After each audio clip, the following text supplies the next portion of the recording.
And we are back for another episode of the Rock of Truth podcast, presented by Danco Transmission.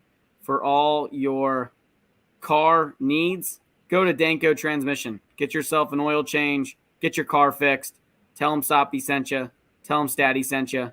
Danco Joe will take care of you. Jake, welcome back.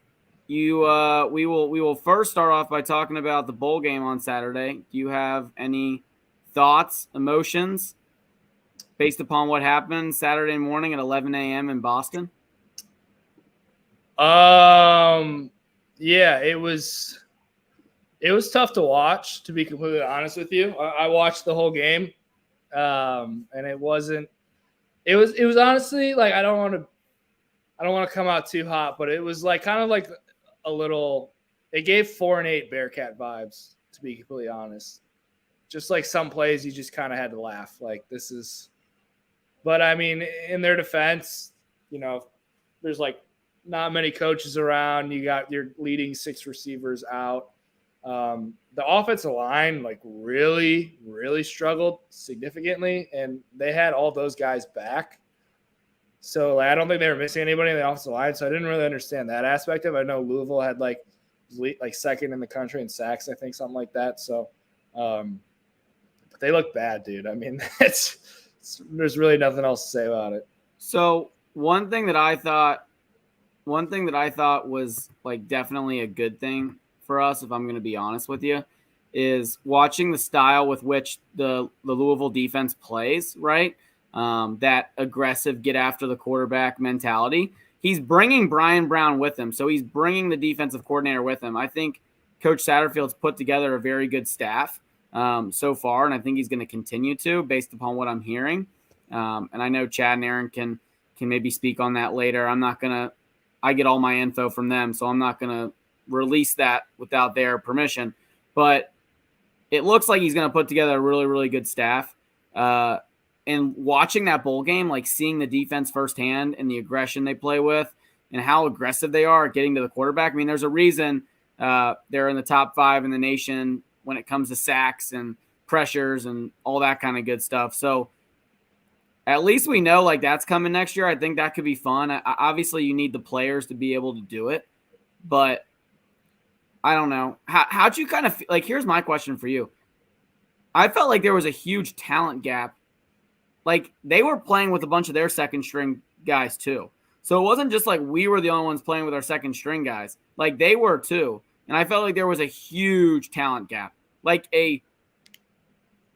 think it was a noticeable difference how different the talent was on both ends. I'm not trying to be mean. I just think that's kind of what I saw when I watched on Saturday. No, I completely agree. It definitely gave the vibe of just dudes didn't want to be there. I mean, you can put out as many clips as you want of people getting fired up from Coach Combs' speeches and whatnot, but it kind of seemed like neither team wanted to be there, but we wanted to be there less. Like it didn't feel like there was much energy from the Bearcat sideline, and I think it showed. They didn't come ready to play, and like you said, I think there was a little bit of a talent drop off. It was not a good game. It wasn't a fun game to watch. I will say this. I thought they looked I did think they looked a little bit more excited to play the game. And I think that was probably because their head coach left to be our head coach. And I think that probably leaves a bad taste in your mouth if you're a Louisville football player. So not to say they were like, I'm not going to act like they were probably so pumped up to be in the Fenway Bowl or the Wasabi Bowl or whatever it's called. But they definitely look to be, I think, a little bit more engaged and excited for that game than the Bearcats did. No, I completely agree, and that's a good aspect of it. It's kind of like hey, let's give a fuck you to Satterfield for leaving us for Cincy, and that would be my aspect. So like, I'm sure they had a little bit more motivation, and I mean, it showed. It was tough. It wasn't a good day to be a Cincinnati Bearcat. I'll say that. Just kind of, it is what it is. Season's over. Get it out of the way and just move on. Can I have one thought as we end this football season on to go after a certain coach, and it's not Coach Fickle. is it Coach Cummings? Yeah. Well, what the heck did he do to the offensive line? They were bad all year, though. Like, they couldn't run the football. Okay, it didn't matter if Ben was in. It didn't matter if Evan was in. They couldn't run the football. Okay, so I know for most of the year we thought, well, maybe it's because they had to respect Dez's ability to run, so the read option worked. Well, it didn't work even when Evan was in, and I could argue Evan's a better runner than Dez. Yeah. So, I mean, what are your thoughts on that? You never coached with that guy, so you probably don't know him as well as you knew Coach Crook, but yeah. I know like there were some things off here and there with Coach Crook in the line, but I felt like for the most part, anytime we played competition in our conference, we dominated them. I know there was a few times here and there where we might have played Ohio State or Georgia or Alabama. Those were only the real times we got dominated up front at the point of attack. And honestly, what programs in the country outside of a few aren't going to get dominated by those programs at the line of scrimmage? So that's my question for you. Like, do you think that played a part? Like, did we miss Coach Crook? Do you think we had most of the same linemen back? I didn't really understand it. I've been saying this for a while, and it's always was kind of shocking to me because I love the dudes that we've had in the offensive line as people, and I've had a lot of great teammates and stuff like that. But I've always felt like we just never really had a great offensive line, and even in practice, like the defense would just dominate our offensive line over and over again. But then again, we had a great defense. We had so many guys get drafted last year, right? A great defensive line, like a dominant team that would dominate other people on Saturday. So it was like, okay, maybe they're just that good. But our offensive line always really struggled. I think the best offensive line we ever had from when I was there was in 2018, actually, when we just that's what we did. We just ran the ball. And we had like a ragtag group of guys, but they were pretty darn good, and they dominated the line of scrimmage. And that was Fickell's big thing is like win in the trenches, dominating the trenches. And I never really felt like we've had a great offensive line. But what it was, and I've been telling people this for like a long time, and I guess now it's coming to fruition. Other people outside of the program can see it. It's like Dez made up for so much of the offensive line because he's so much more like cerebral than people understand. He would constantly be checking things. He would be flipping it the play to the other side. He would be checking out of it. He would be fixing protections. Like he would do so much behind the scenes that people didn't realize that would make the offensive line work. I don't think it was really them dominate. I don't think the offensive line in 2021 or 2020 was like, maybe they were a little bit better, but they weren't dominant by any means. I think he would just in the run game, he was really good at like the zone read and pulling and whatnot, but even just like checks, like getting us into the right play, he would do so much of that it would like, it would kind of make up for a lot what was going on up front. Yeah, he definitely, I think we all realized this year watching, like we got spoiled watching him. I don't think we appreciate him for what he was and his greatness as a Bearcat quarterback. I mean, he's one of the Bearcat greats in my opinion, especially at that position, but just in general as a player. My other thing with the offensive line, and we don't have to talk about it too much, but like I know from when Coach Fickell got there, and you both can speak on this, okay, there was just this emphasis on we're going to recruit like the biggest dudes. But it never really like ended up being a lot of dudes it never seemed like we really. Here's my favorite part of that, Joe Matt. We're going to recruit the biggest dudes, and then they all got on campus and got moved to guard because they weren't big enough. Am I wrong, Soppy? Yeah. No, you're not wrong. Like, this guy's 6'5", 300 pounds. He's a tackle. And then he would get to campus, and he'd be here for like 2 weeks, and they'd be like, hey, he's a guard. Yeah. So weird. It's just weird. Weird to me, I guess, Soppy, because of how much Fickell emphasized the trenches. We never really had a good offensive line since 2018. He talked about it. It's hard to do it. Yeah, no, it is. Because guess what? There's not a lot of athletic 6'6", 320 pounders out there. Yeah. There's a lot of athletic 6 foot, 180 pounders. There's not a lot of athletic 6'8", 6'7", 320 pounders. And guess where those guys go? Wisconsin. Not in this class, they didn't. Yeah. But the other thing, Crook was masterful in having his guys ready for game day. I didn't see that this year. That's why I popped in.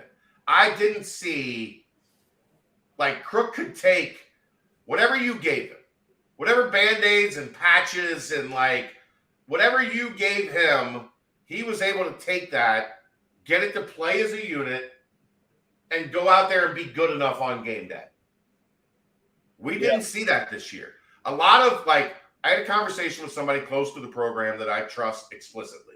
And they said, for 3 years, our talent level was here, and 95% of the conference was here. And this year, it was like that. Mm-hmm. And next year, it was going to be like that. Yeah. They hit a lot of home runs in 2017 and 18. Outside of Sauce, they hit a lot of singles since. A couple doubles here and there. But they didn't hit as many home runs as they did in 17 and 18 as they did the rest of the way. They killed reality. those recruiting classes. I mean, they did such a good job in those recruiting classes those first few years. Like, think about guys like Kobe, Defoe, yeah, Mike Warren. Like, they turned a lot of those guys that they were left, they turned them into NFL guys. Thanks for the donation, Richard. Rich, I was just getting to it, but like, Richard, as always, appreciate you. Thanks, Richard. But Thanks, like, Rich. but if you look at 19, outside of Sauce, what really was there? 20, 21. Yeah. Yeah. There were good guys like Tyler Scott's in that group. Like, there are guys in that group that were good, but you're not looking at 4, 5, 6, 7. And you know what I think that goes to, Sapi? What's up? Brian Mason's really good, man. Yeah, he is. You know who ran recruiting in 2017 and into that first part of that 2018 class? It was Brian Mason. It's true. And that's not to say that Pat and Max aren't any good or that Mike Wall wasn't any good. It's to say Brian Mason is really good. People might not like him. He's a little gristly. He's a little rough around the edges. But once you get to know him, he's awesome. Like, once you figure out his dry wit, his sarcasm, his sense of humor, I love Mace. I still text with Mace to this day. Love him. But in that role, he was a superstar because he could see it in a way that a lot of people can't see it. Mm-hmm. And he went out and found guys that had that Derek Forrest, that Kobe, like that mentality of, I'm going to be great. Mike Warren. It's crazy as fuck that Mike was. Mike had it inherently in him that he was going to be great. Mm-hmm. Did we see that carry over down the line? I don't think we did. Yeah, that's a great point. I mean, recruiting's hard, man. You never know. Like, no, you don't. Well, but some guys do, Sapi. Yeah, some guys do. That's why those guys are making a lot of, like, that position, that role is becoming more and more prominent in college football, and those guys are starting to make a lot of money. And it's because some guys see it. Why did Luke Fickell blow up at Ohio State? It wasn't just because he was a great defensive coordinator. It's because he was better than anybody else at identifying talent. Like, the guys that Fickell recruited to Ohio State weren't the 4- and 5-star guys. They were the guys that were at the bottom of the recruiting class that ended up being early round NFL draft picks. Some guys have that ability. Some guys don't. So do you think right now in today's, like, era of college football that having a guy like that who can kind of evaluate talent, and again, it's really hard. There's so much that plays into it. There's so many factors. So many things can change when they get on campus. Yeah. But, like, having a guy who is great at evaluating high school football talent, like, wouldn't that be even more important now with the fact that the NIL, that it's fucking free agency and, like, we can't compete with, like, a majority of these programs in the NIL space. So, like, having somebody like that in-house now who can evaluate high school talent like that, I mean, that's got to be key Yeah, it's got to be high huge. school and the portal. You have to have a recruiting department that can do both. He's putting together. Hey, he's putting together. Like, I'm very impressed by what the staff he's putting together. I feel like the guy that was reported today, when that comes to fruition, and I think it will. Yeah, what's the deal with that? I saw that tweet. What's the backstory on that? So he started at Western Kentucky. His name's Zach Grant. He started at Western Kentucky when he was like 23. And he built the Western Kentucky roster all the way up to where they were winning conference championships and a ton of first team all conference players and putting guys in the NFL. Brady Zappi, that was him, finding this guy. And then he went to Ohio State last year and has been really good at Ohio State. And apparently he's coming here as the general manager of recruiting, the general manager of roster construction. The Football Scoop Gate awarded him last year as the personnel department guy of the year in the country. He's a young buck. He's a young guy. He was 23 5 years ago. So he was 28, 29 years old. Yeah. Yeah, that's impressive. That's crazy, though, the term general manager. Now you literally have a general manager. I mean, dude, it really is you have to have one. It's coming. Everybody, in 5 years, everybody's going to have a general manager, Sapi. Everybody. It's crazy. It's just it really is the league. I mean, in a way it is. You just got to take classes, though. That's what's becoming. Yeah, sort of. Why did Luke fire Crook? Gino was going to be the offensive coordinator. Gino wanted his guy. Crook was not retained. I will say when we're on the topic of Crook, he's an all-time dude. Just great dude to be around. The best. He always took care of me. He always took care of all the GAs. I've talked to him since I've been done coaching. Just a really good-ass dude. Every time that I put something out about Kelly, any update, anytime anything's going on, the first person in my DMs is Ron Crook. Yeah. Saying to stay strong. We're thinking of you. We're praying for you. He is as good of a human and genuinely means it. He's gone. You know how this shit works, Sappy. These guys leave. There's very few of them that you continue to stay in contact with regularly. Yeah. I have been in contact with Ron Crook the entire time. Even though he was done wrong here, I know a lot of guys that they're done wrong. They don't have anything to say to anybody that has anything to do with that place. But Ron Crook is as solid a man as it gets. So I love that guy. Yeah, he's a good dude. I like Mike Cummings too. I had a good relationship with Mike Cummings. It just didn't work. And maybe it would have worked in 2-3 years. Maybe his system, because he was the offensive line coach and the run game coordinator for the leading rusher in the country last year before he came to Cincinnati. He put multiple, Joe Thomas was his guy. He put multiple guys in the NFL at the tackle positions. Really? Maybe it would have worked. And he put 2 guys last year from Central Michigan into the draft. Yeah, he's done a good job. He did a good job up there. But it didn't work here last year. But it's not fair to say Mike Cummings sucked. Because Mike Cummings has proven he's been good. It is fair to say, for whatever reason, last year didn't work. It's not fair to say Mike Cummings sucks because he is shown to be a really good coach. It didn't work. Yeah, and you need time to get guys into your system. Everybody's different, right? How they coach it, what their system is. And you need time to be able to get the right guys to fit what you want to do. And it's hard to do that in a year. I mean, you kind of just do with what you have, right? You don't really have it. Sorry to jump in and take over. I'll let you guys go back. No, you're good. My bad. You don't really have an opportunity to make it work.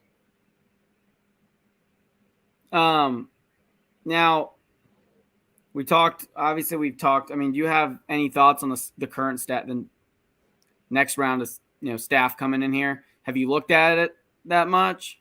I've looked at it, but I haven't done too much of a deep dive to really go into it. But I see that he's putting together. It seems like a lot of guys from Louisville, right? Yeah, and I think Coach. Carey, in my opinion, is going to be. That's a huge person that we needed to retain, and he did retain. And he made Carey know how valuable he was by giving him the 3-year deal. I don't think a lot of assistants don't get that kind of thing. So I'm very excited about what he's putting together. Obviously, with Carey on the staff, I don't think we have to worry as much about recruiting Ohio.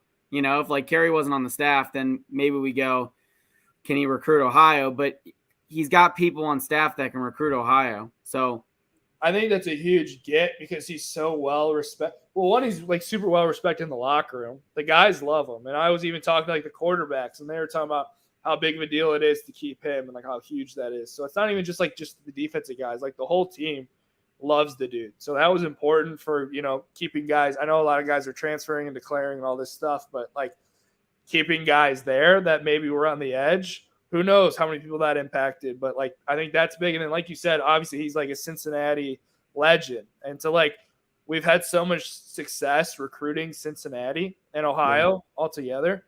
So keeping him, I think, is really big for the team. But I think, like you were talking about, like recruiting, I think that's huge for recruiting the state of Ohio, keeping him in house. Yeah. What are your thoughts on? I guess we can move on to roster. Like, you have any thoughts moving into next year? Yeah, I saw a lot of guys are declaring, guys are transferring. Nothing like that really shocked me by any means. There wasn't like a name that I was super caught off guard. I thought it was interesting that Jaden Thompson left UC to go to Louisville. Just like ironic. And then we had guys from Louisville come here. Emory Jones, that kind of came out of nowhere, right? The quarterback who was at Florida and then was at Arizona State for a year.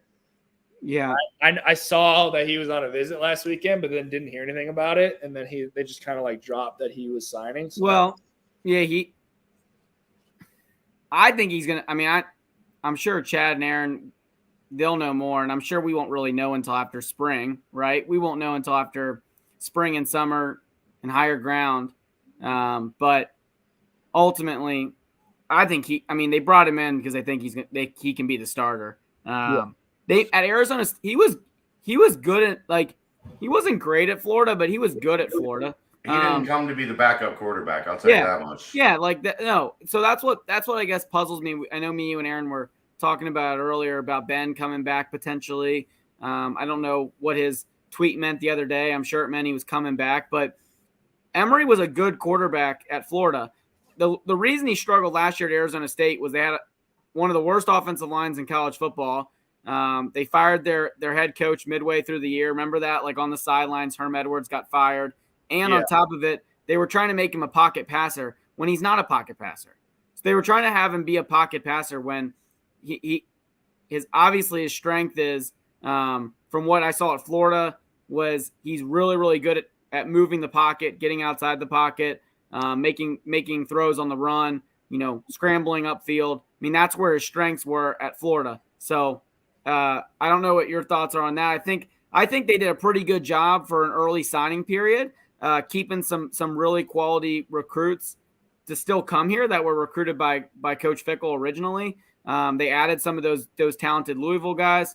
They added a few transfers, but they got the guy to flip from Nebraska. They did.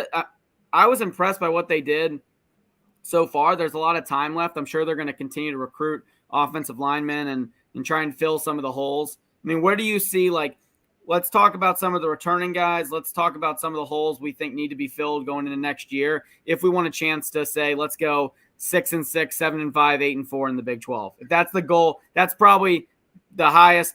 I would guess that would be, maybe I'd love to be wrong, but I'm just saying from a realistic perspective, that's probably the best we're going to do next year. If we want to accomplish 7-5, 8-4 next year in the Big 12, talk about roster. Let's go back and forth on what we think are some of the holes right now that we need to fill and some of the places we go, hey, we're good right there at this current moment.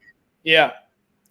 Starting at the position everybody always talks about, quarterback, I don't know how it's going to play out, but like right now you got a really on paper, like a pretty solid quarterback room just to let them compete it out, right? And from what I know about Satterfield's offense, it's very dual threat driven. So I love Benny. Benny's my guy. I don't necessarily know how he fits in that offense. I'm sure he's had conversations with Satterfield, whoever's the OC and the quarterback's coach, and if they envision Ben fitting in, I don't know what the deal is there. I saw that he's returning for his 6th year. So you got Ben, who's played a lot of football. Evan, who's a dual threat guy. Brady's a little bit of a dual threat guy who still raw, didn't really get to play much. And then bringing Emory Jones, who Chad just said, probably not bringing him to be a backup. So like he's a dual threat guy.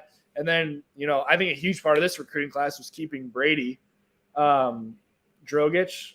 Yeah, his name right. That's a huge one. That's huge. I've watched his film. I mean, the kid's impressive. He's a little bit raw. Like when I watched his film when he committed when I was on staff, or I think he might have committed right after I left. I remember watching his film, like he's very raw, but like the talent's there.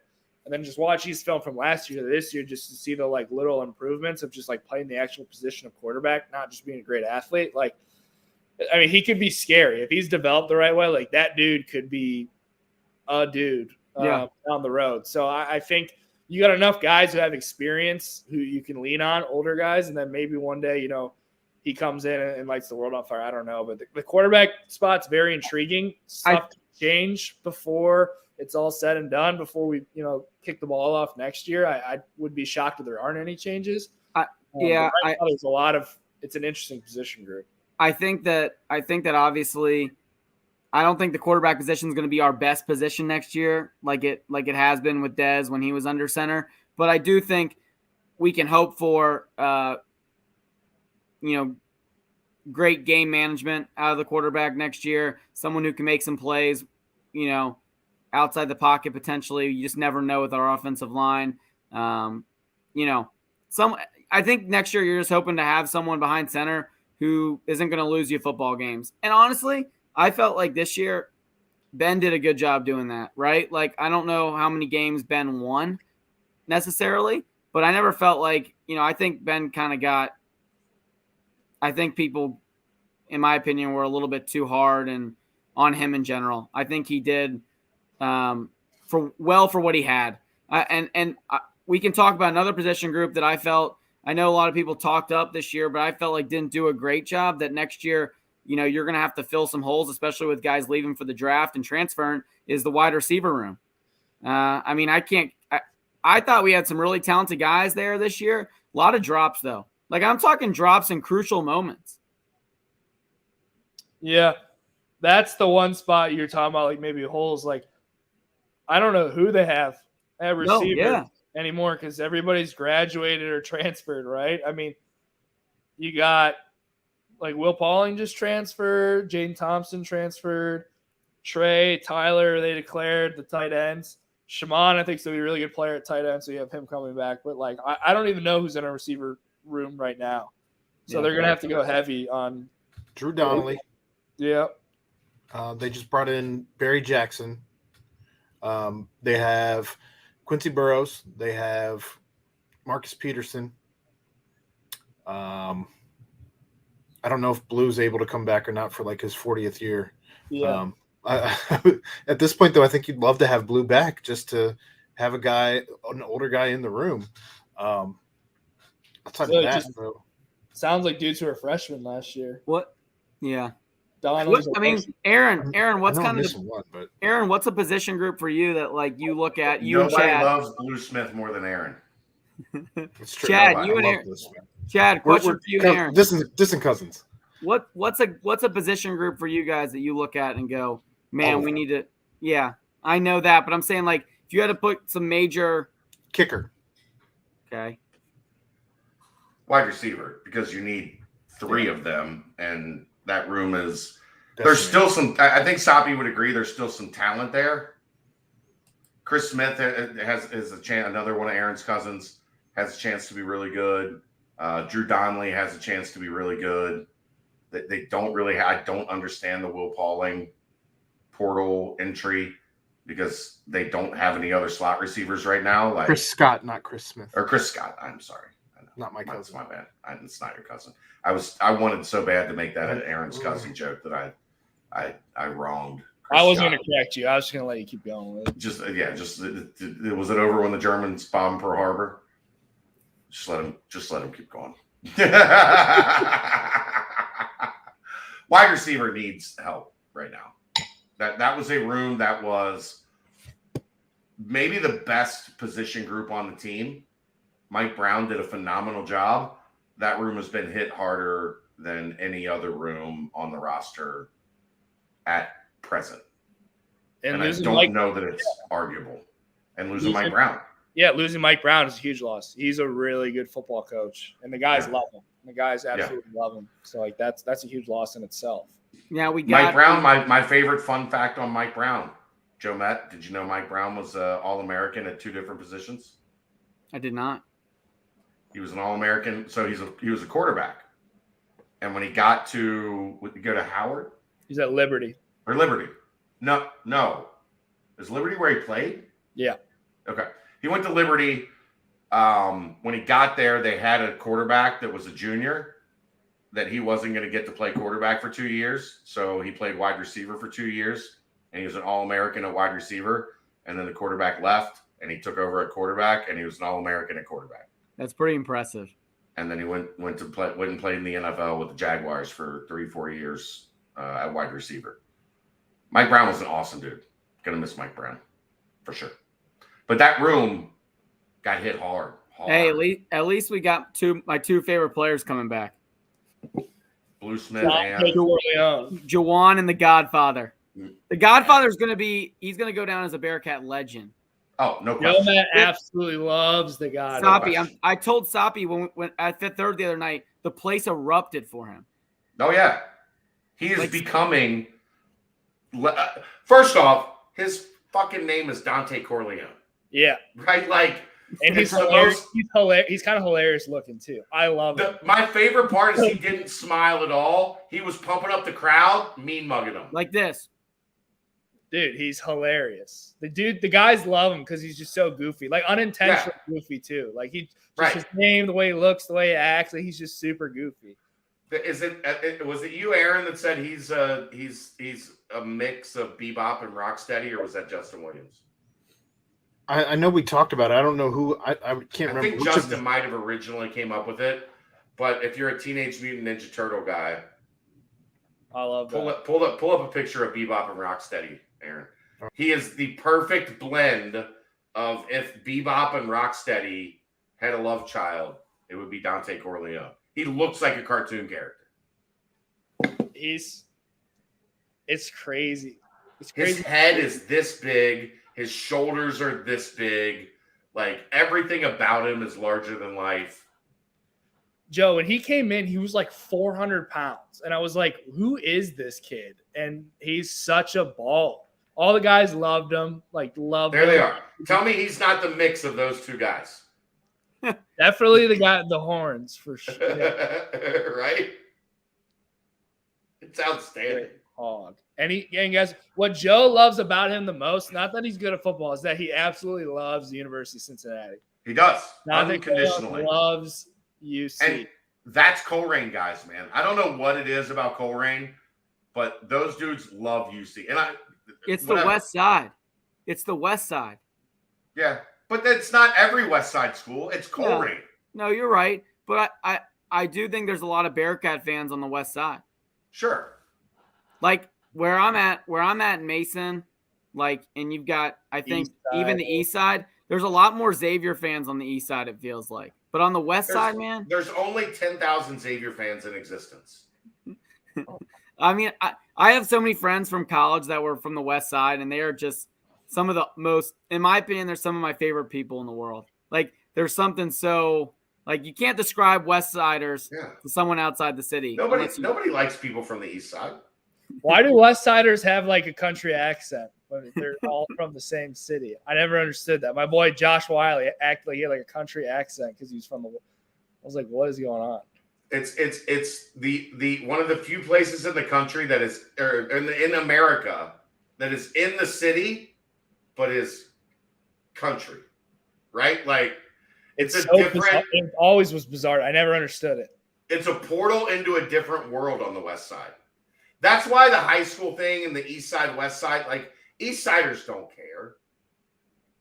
West People from the Siders East Side don't care. I've never seen anywhere like you go to a bar, whether it's on campus or you're going to the Holy Grail, and you run into people, and everybody's from Cincinnati, and they're like, "You East Side, West Side." It's like West Side Story, bro. Like I'm like, dude, who cares? They're so obsessed. Everybody went to high school. If you're on the West Side or the East Side, East Sider, but East Siders never asked that question. Nobody that went to Anderson cares. It's the West. Yeah, you're right. It's the West. The West Side wants to run deep, man. They right. want to know. They want to know. They want to know one thing: are you with me or are you against me? And if you're from the East Side, you're against me. And if you're from the West Side, we roll. Like, period. That's what it is. Coleraine, just like a all-out like bar brawl, like some Coleraine dudes and some like Mason dudes. I don't know, Joe. I think I'm leaning towards the West The side. Mason dudes are going to get their ass kicked is what's going to happen. Hey, I'm taking Coleraine. It's just so like bizarre. That's such a thing in Cincinnati. It's super bizarre. Like when I'm up in Cleveland, it's like, where'd you go to high school? And they say it's not like I was like from the West Side of Cleveland. They're not like, oh, dude, West Side, like the East Side of Cleveland. Like that's kind of a different ball game.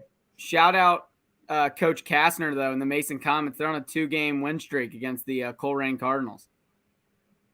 Ty Spons. Hey, that's the Ty Sponseller effect. The Ty Sponseller effect, exactly. All right, so we talked a little. I mean, obviously, we could go on and on, I'm sure, about roster. Obviously, there's a lot of holes we need to fill. And I guess we'll figure out over time and into camp what that's going to look like. I will make a quick point. I do think the defense is positioned a lot better right now than the offense is. For whatever reason, it just seems like the defense like graduated, less guys coming back, less guys in the portal. I feel like significantly less than the offense. The offense is going to be completely rebuilt. Right? Threats is coming back, right? Yeah. You got Jaheim.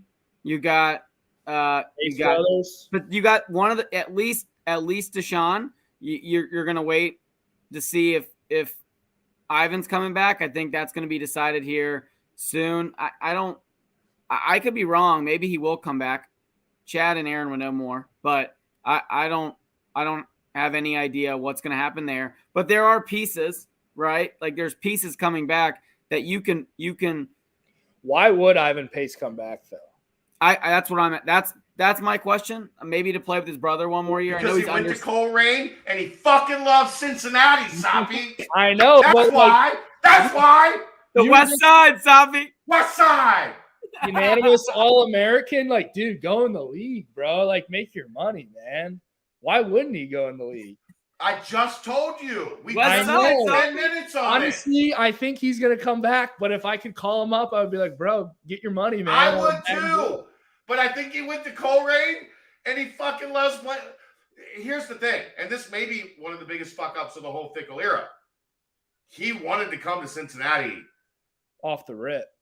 At the core of his existence, he wanted to come to Cincinnati out of high school, and they thought he was too small and he wasn't good enough. Yeah, and now he's here, and he's an All-American, and he's done something nobody's ever done at the University of Cincinnati. And maybe he just wants to come back because he loves Cincinnati. He's a Bearcat, Soppy. He's a Bearcat.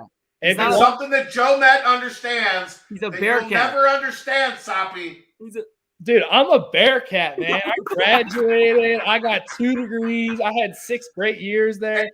Straight to the NFL. The first chance you could have gone to the NFL, your bags would have been packed. 110. Dude, I used to get in huge fights with Josiah, like legitimate fights, because I would explain to him, like I would tell him, like, dude, if I was the #1 recruit in the country coming out of high school to play college basketball, like Coach Cronin wouldn't even have had to like come to me, give me an in-house visit. Like I just would have committed. And like Josiah would be like, you would have been on visits to Carolina and Duke.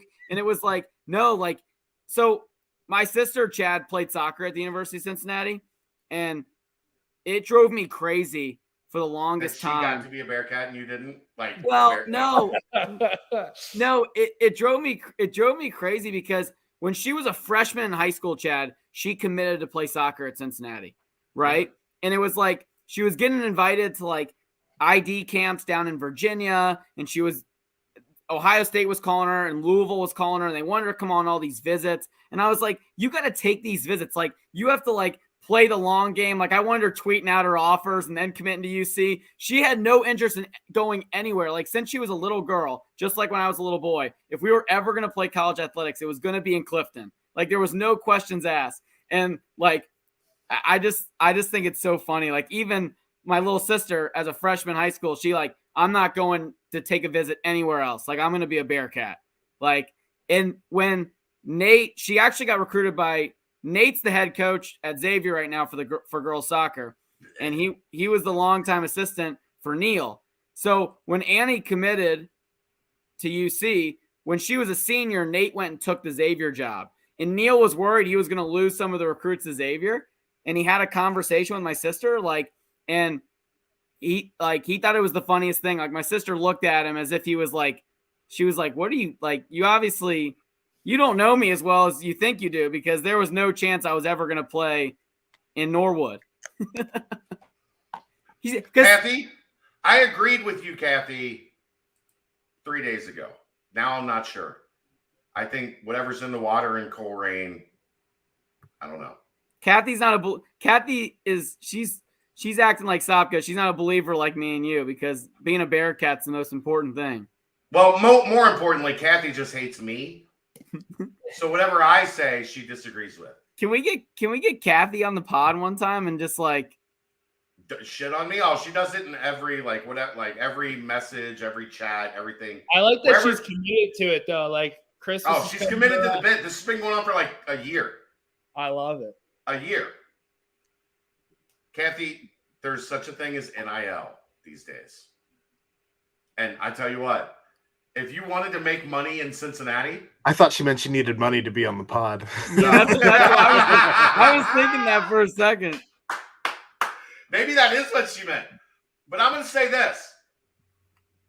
You think Ivan Pace, hypothetical, you think Ivan Pace would make more money as a mid to late round draft pick? Because let's be honest, his size is going to keep him, even though his talent is there, his size is going to keep him from being a day 1, day 2 pick. So at best, he's probably a day 3 pick. He is now. He's got a great personality. He's a weird, kind of goofy, fun-loving kid. You don't think that Ivan Pace could make $1 million in NIL staying in Cincinnati a year for the next year? Yeah, no, I do potentially. Like, if you're talking about, you would know better than me, though. If you're talking about everything this city would want in terms of a spokesman, you know, and a Butkus Award finalist, a first team, a unanimous first team All-American from Coleraine, the West Side, he could make $1 million. I guarantee Ivan Pace, if he committed to it and got an agent and did it right, Ivan Pace could make $1 million from January 1, 2023 to January 1, 2024. He could make $1 million. Yeah. I'll tell you what, and I'm just going to drop this. You're the NIL expert. I know, I'm going to drop this in here right now just because we've been having conversations, and I'm just going to put this out there. My company, Icon Source, like me, my boy Mick Hamilton, who is a UC alum. Billy Hamilton's son. Billy Hamilton is a friend of mine. Exactly. Yeah. Mick's a close friend of mine. He's our director of NIL. I work with him. We've been bringing stuff to Cincinnati. It's been in the works. And like, we got some like really big things that are coming to fruition that we are like pushing to the Ivan Paces and the people to like. So we got some big stuff coming in the NIL. You're going to make Ivan Pace $1 million to stay in Cincinnati. I'm saying like say it, Soppy. We're working on it. Say go, like Soppy, give us a go Bearcats. I'm not gonna go Cats. I'm not gonna go too into it, but like I'm not pulling shit on my ass. Like I have legitimate stuff that we are working on to, you know, get these boys what they deserve. And we got some cool partners and stuff in Cincinnati. Tell me he couldn't make $1 million, Soppy. He can make good money, 100%. And I'm telling you, we're connected with the people that can make him the face of Cincinnati. So we're $1 million. That would be. I'll tell you what. I mean, it is possible. Dez was driving in like a Range Rover. Dez makes about $2.5 million from what I heard. Dez was doing well. From Gary V. What Gary V is, that's a different. Yeah, that's a different. Dez had a great agent, and like NIL was young, but he did it the right way. And like Gary V's a billionaire that's like a savant. Yeah, people can make money. Like Dez was making good money his last year in the NIL space, and we went out to Jeff Ruby's, 8 of us, and he paid for the whole bill. And like it was, like, I was like blown away. Like at first I went to Jeff Ruby's, and I was like, dude, I can't believe you just did that. That's a fun story. We went not even a thought. We went to Jeff Ruby's, and we're still in college. I mean, this is what I'm coaching, and so it's last year or whatever. We go to Jeff Ruby's. They like take care of us. Like they're taking us to like the special room. Like this guy's like shaking Dez's hand, like all this stuff. We have this set up. It's me, Dez, and like the quarterback room. And like they're giving us special treatment. And I'm just like, I can't believe this is happening. And he pays the whole bill with NIL money, which is just like unreal. And he didn't do that just for us. He did it with the receivers. And then he did it with the offensive line. We're walking out, and there's a picture on the wall. Like, and they're like, Dez, can you sign this? We put this picture up. It's a picture of Dez and Claire with the manager, and next to it, the picture on the left is Tom Brady. The picture on the right is Mark Wahlberg, and the picture under it is Barack Obama. And Dez is in the middle of it, and I was just like, what is this world that we're living in right now? I'm like, what is this world that we're living in? But like, as soon as I saw Dez sign with Gary V, yeah, Dez is making a shit ton of money. Yeah. Not even like that's a billionaire that gets it and understands how all of this shit works. Yeah. And we work with agents every day, and there's some agents that are like really good, and there's some agents that are just like asking way too much money for their clients. They're fucking their guys. But there's guys that are really good at, like Josh Wiley. Like Josh did a bunch of NIL deals. Josh had a great agent that was hooking him up, and like there's guys that there's both ends of spectrum, which there is in everything in life, right? But yeah, there's definitely the possibility. Look, I'm with you. I would tell Ivan, go do your thing. Yeah. But there is also this thing where he could be the biggest deal in the city. Yeah. If he stayed. I think that's a huge play. That changes the game. And the game. Keeping recruits now is like, hey, we'll get the NIL. We're figuring out the NIL stuff, and we'll make you the face of Cincinnati. Like, that's a huge pitch, I think. And if you're a West Sider that went to Coleraine, and they love it. West Siders that go to Coleraine love being Bearcats, and we can appreciate that as fans. You want to spend your money with the companies that are supporting the West Siders that went to Coleraine. Yeah. It is what it is. So real quick, well, I was gonna ask Chad to stay on because we're gonna transition into basketball. We're gonna transition into basketball real quick before we wrap. I've done 3 hours of sports talk today. I've done 2 hours of the BCJ podcast. I have a nightcap coming up after this. I have 3 hours of Cincy 360 tomorrow because Tony Pike doesn't work, holidays.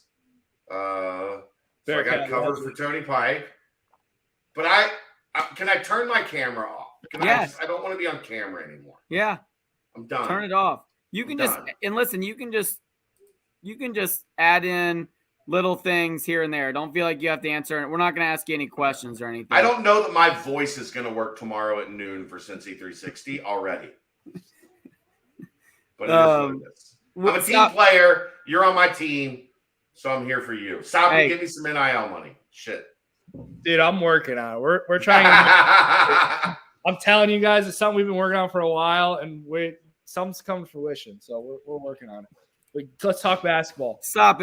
How much basketball have you watched this year? Are you gonna, now the football's over, you're gonna really tune in more to the basketball? You gotta hit me like end of February. Okay.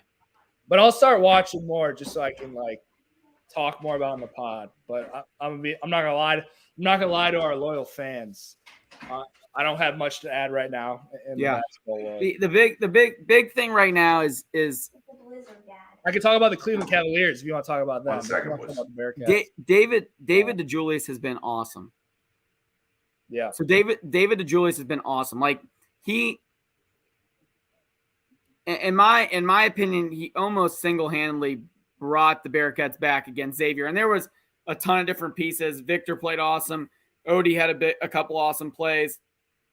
Landers, there was different guys that obviously you can't just have one player bring you back from a 20-point deficit in a big game like that. But he was phenomenal in that game. And he which started game to become Detroit Mercy or which game? Well, the Xavier game. And then last night, the game I was at, the Detroit Mercy game, Detroit Mercy has the number one leading scorer in the country.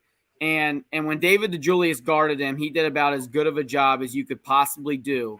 Dave was outstanding on defense last night. He was phenomenal. Like, and he's starting to, in my opinion, like I'll say this.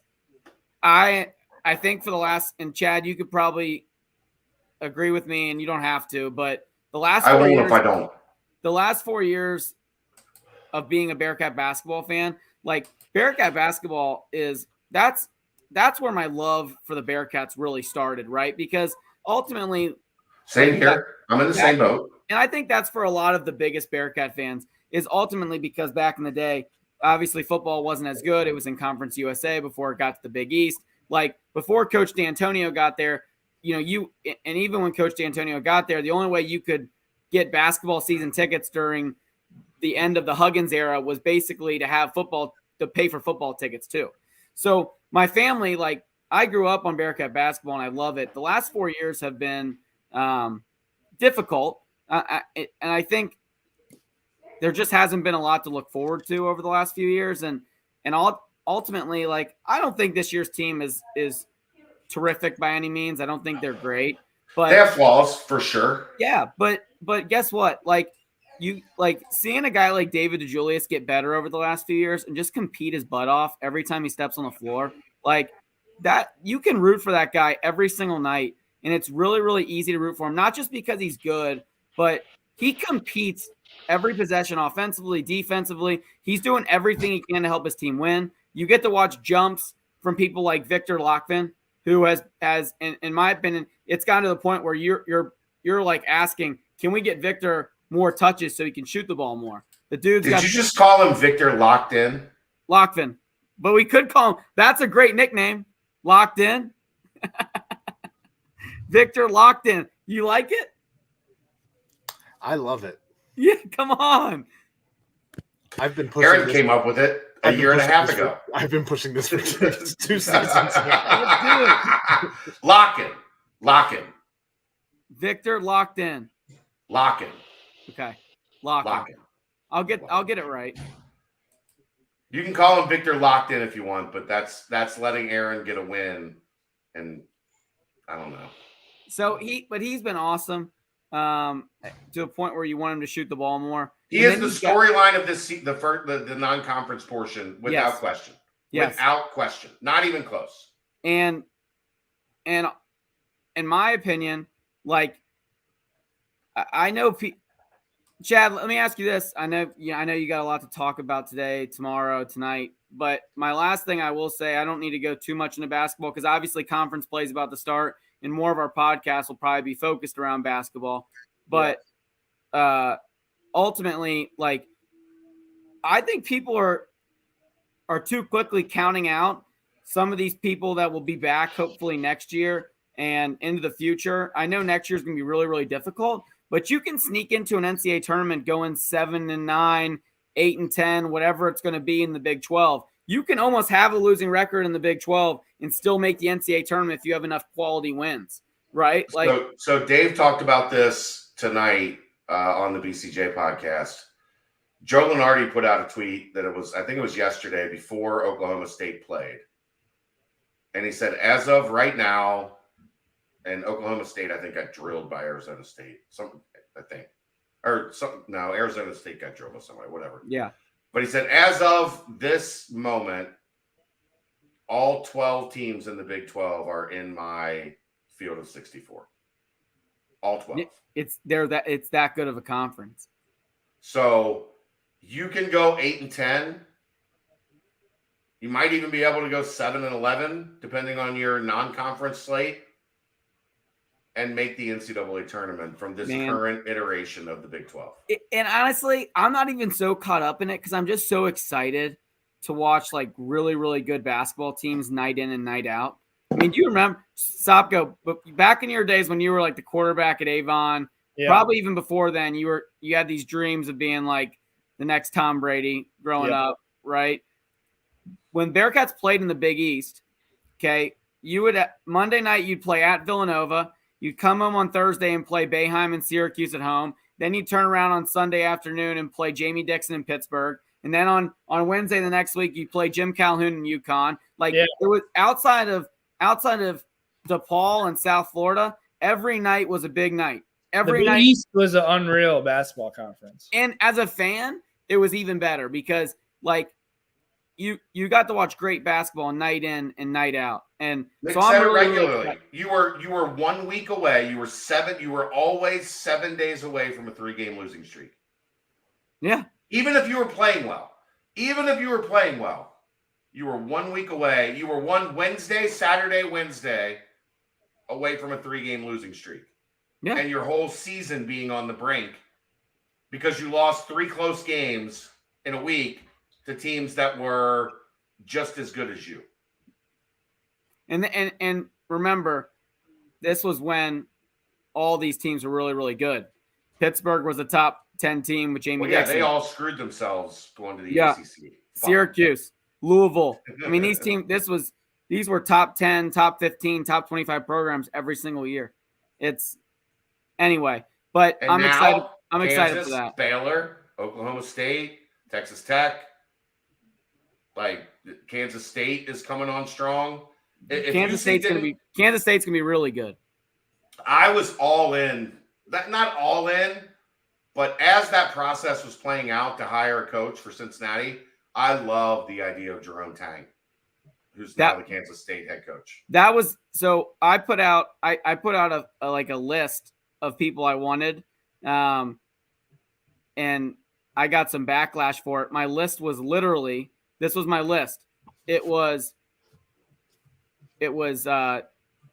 Wes Miller, and then it was Jerome Tang, and then Bryce Drew, who was at Grand Canyon, because I thought he got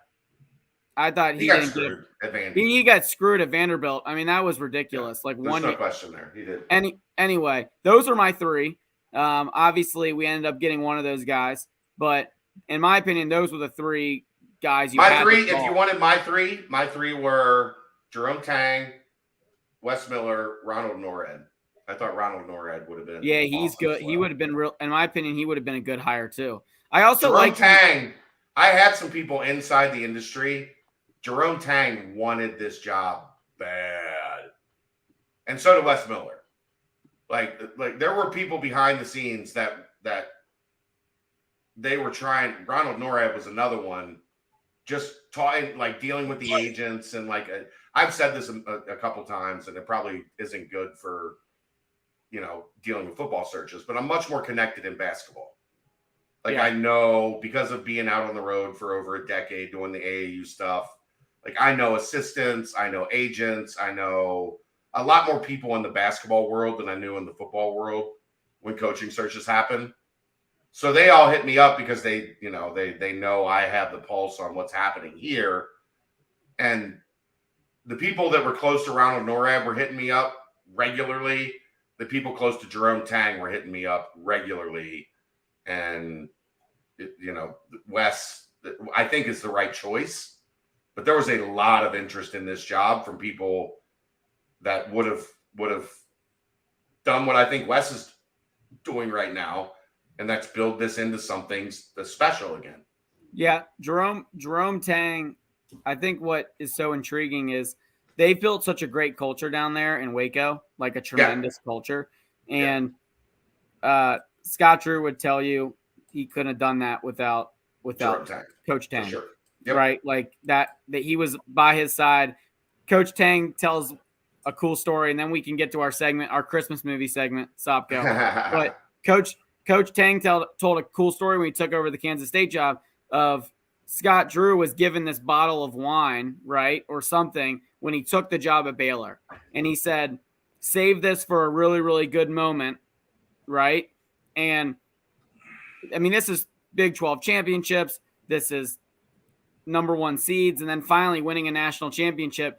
He didn't decide to drink that bottle of wine until when Coach Tang got the Kansas State job. He had Coach Tang over, him and his wife, and Coach Drew and his wife shared that bottle of wine with those two. So national championship, all these cool accomplishments, that wasn't the thing that Coach Drew chose to basically drink that bottle of wine with. It was when Coach Tang got the head coaching job at Kansas, which I think is really, really cool and shows that culture, but shows that Coach Tang was a part of that culture in such a significant way. And that's no slight to Ryan Peden, who finished second in this job. No, and I liked him too. I thought there was that search. He did a great job on that search. I'll just leave it at that, in my opinion. He had 4 or 5 choices that would have been phenomenal. Yeah. But yeah. Sorry, Soppy. We kind of. Sorry, Sopko. Oh, you're good. I didn't have any good. No, we boxed you out of this one. Like this is an area that Joe Matt and I are. This is a world we live in where you live in a different world. Yeah, you're good. I'm not gonna drop my 2 cents if I don't have any. So. Hey, what are we doing tonight? What's our segment tonight? Before we're doing Christmas movies. So Chad or Aaron, if you guys want in on this, but we're gonna do our top 4, and we decided in the holiday spirit instead of Bearcat Legends or whatever the hell we did last week. We did bowl games last week. This week we're gonna do top 4 Christmas movies. If you guys want in on it. Well, I'm in. All right. I'm not a movie guy. Do you want out? I'm more a music guy than a movie guy. We talked about music too. We talked about songs, but Joe wanted to do movies. So can I give my top 1 Christmas song first? Yeah, that's fine. Christmas in Hollis, Queens, Run DMC. Yeah, that's a good one. I respect that. That's a good pick. It's a legendary Christmas song. I probably would be better doing Christmas songs, but I took a lot of notes on movies, so we could do. I can go down with movies. I'm just not. My attention span doesn't allow me to sit still for 90 minutes to watch a movie. Aaron, you a big Christmas? Are you a Christmas movie fan? Yeah. Is it a draft? It's going to be a draft, and I always go first, so I want to switch up the order, Joe, because we always do it in the way of the picture, but I always go first. So. We can change the picture any way you want. Or we can reverse it. We go Aaron starts and then snake it back. What do you want to do? Okay, Aaron will start. All right. I'm going with The Night Before. Okay. It's relatively new. It's hilarious. It's Seth Rogen, and he gets super messed up on drugs, and they're trying to find the weed man the whole movie. It's got the guy who plays Falcon from Marvel Universe, the MCU. Josh, not Josh. I don't even remember that dude's name. A little bit like Pineapple Express, but for Christmas. Yeah, pretty much. It's fantastic. I haven't seen that one. I try to make a point to watch it every year. All right, am I up? Yep, yeah, I you're know up. what it is. I'm gonna go. Hey, Sopko, I'm gonna go with "It's a Wonderful Life." The Can greatest. you tell them the story on that, just so everybody knows? So I'm not the only one who, just about your obsession with that movie. It's the greatest movie ever made. Joe, tell them what you do every year. So, by the way, Aaron, go on your Twitter tomorrow morning because I'm gonna live tweet "It's a Wonderful Life" tomorrow. I'm gonna live tweet I'm gonna live tweet the movie. He live tweets the movie every year, and so he's Andy Katz. Andy Katz already does that. No. Seth Davis, you got the wrong guy. Seth Davis. Sorry, Seth Davis. He does. So Seth Davis did it when I was he's done it forever. So when I was in high school, he started doing that. And I just fell in love with the idea of him live tweeting my favorite movie. So I said, I'm gonna do it too. And then it like eventually I got old enough where I was like, it's kind of stupid that I do the same thing that Seth does. But at that point, like I just had to keep doing it. It became my own tradition. So every year I live tweet It's a Wonderful Life. And Sopko hates It's a Wonderful Life. Okay, that's because he's a Scrooge. He's a Christmas Scrooge. It's so overrated. No, stop. Here's the story on that. We're in college, and this is like I've been around Joe like a couple times, like because Ty and like he became close to Josiah and stuff. So like Joe and I were like cool, but we weren't like close friends or anything at this point. And Joe Met is throwing this like viewing party of It's a Wonderful Life at Ty and Josiah. They were living together at this time, their apartment. And like it's like a big deal and everybody has to go. So there's like 25 of us are at this little apartment to watch this movie. I'd never seen it before. And like we watch it and I'm just it's kind of like a trash movie, but I knew it was really important to Joe. And I didn't even know Joe that well, but I was just kind of like hating on it just to be like annoying and just like shitting on the movie and stuff. But like that's the only time I've ever watched it. It's got a great story. Like it is like emotional, but like here's the deal. Here's the deal, okay? And we'll get on to Chad's pick, but the deal is like you can't. You guys gave me the number one pick. I can't believe we're sitting in this situation. You're gonna take Christmas Vacation, aren't you? Yeah, it's the number one pick. It's a great pick. It's not even a question. It's the number Honestly, one pick. I should have taken it because I know I could have gotten It's a Wonderful Life on the way back. Because it's overrated. Right. No. You guys don't have an appreciation for the I'm not taking it. Soppy's not taking it. Like, it would have gotten back to you. But he wants people to know that he loves that movie. That's fine, but he fucked up in the draft. Go, Sop, go. No, I'm next. You took Right? Christmas Snake Vacation. draft. Okay, Christmas Vacation. Yeah. I can't talk about it. You're allowed to. What? It's a flawless Christmas movie. It's flawless. It's my number 2, right behind It's a Wonderful Life. It's flawless, and very few movies are flawless. But Christmas Vacation, the humor, the stuff that they say that like you're with your family, and like there's the younger kids that are like, "Am I allowed to watch them say this?" And there's the older people that are like, "Just this one time, just this one time."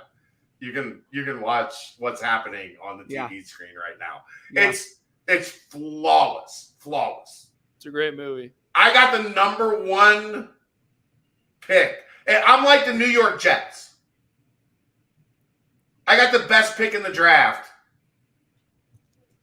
In Soppy's spot, if I would have passed, it would have been what happened with the Jets this year. But I got the number 1 pick at 3, and I'm okay with that. I like that. Aaron, you would have got your pick. Oh, I know that, but I took it at number 1 because it's so much fun to talk about.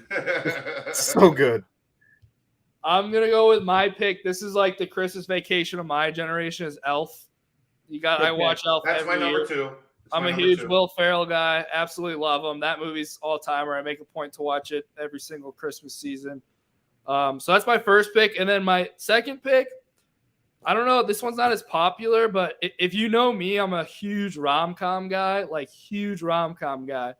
if you've seen it fits. 4 Christmases with Vince Vaughn and Reese Witherspoon, hey, that movie plays not even in Christmas. Just a hilarious movie. I watched it the other day. That's in my Mount Rushmore. That's in my Mount Rushmore of Christmas movies. Such a great movie. That's my number 2. If you haven't seen that, go watch. It's so fun. Like, it's hilarious. You don't have to watch during Christmas time. Like it's awesome. Vince Vaughn. Vince Vaughn's very underrated. I love Vince Vaughn. He's an all-timer. So I'm going to win this draft with this pick, but it's not a legendary movie for me. Christmas Story. Yeah. Just because of the one-liners, like all the iconic and Soppy. It's Cleveland. You I know. Take the Cleveland movie. I know. I had it on there. I've been to the house. We did the tour like 2 years ago. We went through. They're selling it actually. If you guys want to go in and buy the Christmas being sold. But I've been to the actual house. I mean, it's the only movie, right, that they play like on repeat all day, on loop, all day. You get it all day. The Legoland always plays. I've got Christmas Vacation and Christmas Story. You got the classics. I thought about Christmas Story, but like I had to go with my personal. I just dropped the fucking mic. Yeah, I knew it. I got a great pick here. What do you got? Muppets: A Christmas Carol. Oh my gosh. Okay. When did you have grandchildren? Yeah. Listen. I'm not. You guys can laugh all you want. You know, if I'm gonna take A Christmas Carol, I'm gonna take a specific Christmas Carol, which is the Muppets: A Christmas Carol. That's the best one. Has anyone Miss Piggy, Kermit the Frog? I'm not mad. Has anyone actually seen Joe Metz's birth certificate? Because I think he's collecting Social Security. My gosh. You guys are going to give me the 3 best Christmas movies of all time. Aaron? So we're doing 3, right? Are we doing 3 or 4? We can do 3. Yeah, we can do 3. Oh. Okay. Joe Matt wants 4. I kind of want to do 4. I feel like I could put a really good list together here. Oh, fuck it. We'll do 4. Well, then I'm gonna take Die Hard. I was gonna take it before it was put in the chat, but Die Hard is fantastic, and you can watch it any time of the year. But it hits a little different during Christmas. Controversial Christmas movie, but I know it's considered a Christmas movie. It's definitely a Christmas movie. My next pick though, back up. Bad Santa. It's so funny. It's so good. Aaron's going edgy tonight. I like it. It's very good. So funny. Okay. Raunchy, just hilarious. Billy Bob is best. I'm going with Home Alone. That's a good pick. That's probably the 3rd best Christmas movie of all time, behind Christmas Vacation and Christmas Story. So you prevented me from getting the top 3 picks from the 3rd position. What are you going to take now? Oh, at number 4. I'm going to take number 4, the number 4 Christmas movie of all time. Which one? Jim Carrey, The Grinch. No, if you're going to take a Grinch movie, take the animated version. No, but that's not a movie. It's like a TV show. Like it's not like that counts. It's like that counts. It's like 30-minute TV show. It's not a movie. That's not a movie. Okay. The Jim Carrey Grinch was a movie, and Jim Carrey was phenomenal as the Grinch. He was. And you guys have let me get Christmas Vacation, Christmas Story, and the Jim Carrey Grinch. It's malpractice what's happening in this draft. Malpractice, I tell you. A good pick. I had it on my list. Come on, Soppy. I am going to go with there's a couple I have written down, but I'm going to go with just Santa Claus, Tim Allen. I think that whole series is great. I'm not like a huge Santa Claus fan, but I feel like that's like an OG. It's a great movie. It's a great movie. So you got to have that in there. All 3 of them are really good, but I'm going to go with the OG, the first one. And then I wanted to do like an old-timey one because like I remember like being young, going to my grandma's house, watching the animated Grinch, like watching all those old movies. So I had that on my list, but what my 4th pick is going to be is The Year Without a Santa Claus, another super old animated movie. It's got the Heat Miser. It's got the Winter Warlock. Yeah, the snow miser, the Winter Warlock. Just some some great characters in that movie. So I'm gonna take that one as my number 4. I haven't seen that movie in like 10 years, but I always make like random like Heat Miser references. I don't know why, but that's my number 4. Chad. Boy, number 4 is a tough one. It's a tough one. Do I go really, really old school and like respect the genre, or do I go a little different from my specific my specific era? The Nightmare Before Christmas.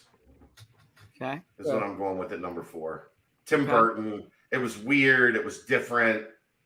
I almost went Miracle on 34th Street because that's better than Joe Metz's number 1 classic all-time Christmas movie. But I'll go Nightmare Before Christmas.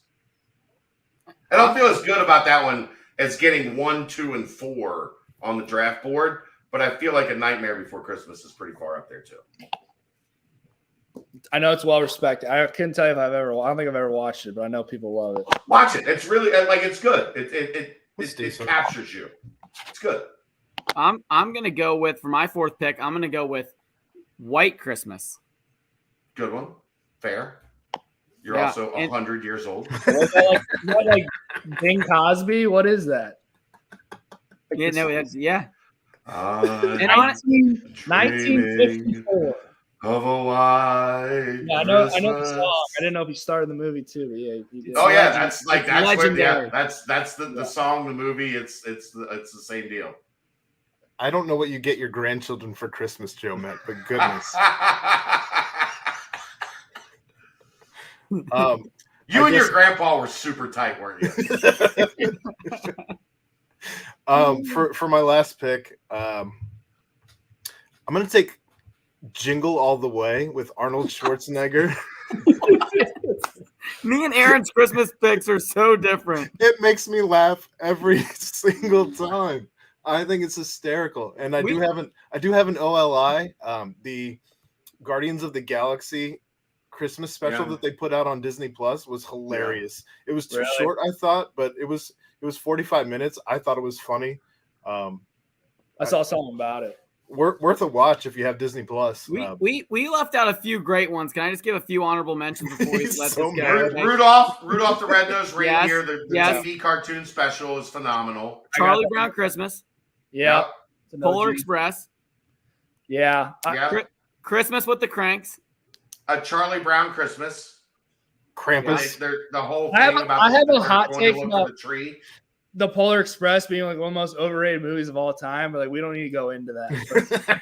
What about Christmas with the Cranks? I'm surprised none of you took that. That's a good one. It's a good one. I mean, Miracle on 34th Street. I almost took that one. Frosty the Snowman. How could you go wrong with Frosty the Snowman? Yeah. I mean, Krampus. Nothing like a whole bunch of murder on Christmas. There you go. Have you seen Deck the Halls with Danny DeVito? That's a long time ago, but yes. Have you ever seen Fred Claus? I had Fred Claus written down. Fred Claus is pretty funny. The scene where he sings Elvis to all the elves and just goes hand. That's an all-time movie scene in Fred Claus.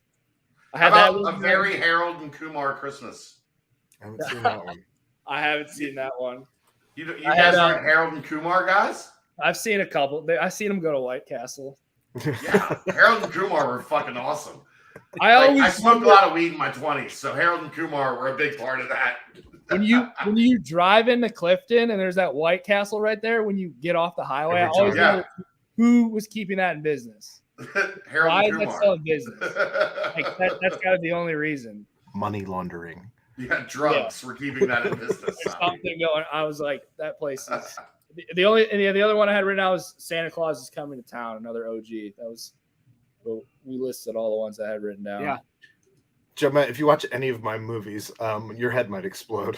Yeah, don't watch any of Aaron's movies, Joe. Aaron's not going to watch any of my movies either. I know that. I've seen them all. He's seen them. He just hates them. He's never gonna watch them again. He's watched them once, and that's the only time he's ever interested in watching them ever again. Joe's like, I've been watching these for 65 years. He's like, my buddy in college is actually starring in Bing Cosby. Ever heard of him? We're frat brothers. We're brothers. My friend was an extra in Miracle on 34th Street. High school buddy. We were frat brothers. All right, fellas. That was too good. My cheeks hurt from that. That was outstanding. Joseph Gordon-Levitt was the name I couldn't remember with Seth Rogen and Falcon from MCU. The funny thing was, as we were doing that last part, I just Googled top 100 Christmas movies to see if there was anything that I forgot. And Aaron, the first thing that came up was that movie. The Night Before? Yeah. It's fantastic. I've never seen it. It's so good. Either. It sounds like it's right up my alley. It is, for sure. Yeah. Can we talk about how IMDb has It's a Wonderful Life as the #1 Christmas movie of all time? IMDb. But yeah. UADA. Hey, no, hey, hold up. Hey, I'm looking up on IMDb right now. Okay, number 1 Christmas movie of all time, It's a Wonderful Life. Number 3 is A Christmas Carol, and number 4 is Home Alone, which means I have 3 of the top 4 Christmas movies of all time in my selection. To each their Which own. means you go by IMDb, which tells me like you're doing everything. it wrong. I'm more of a Rotten terrible. Tomatoes guy myself. Yeah. All right, fellas. Well, Bearcat Nation, hopefully you guys enjoyed tonight's episode. I'm excited That was for next fun. week. From now on, we'll be talking a lot more basketball. But Bearcat Nation, thanks for tuning in. No go Cats, Soppy. Go Cats.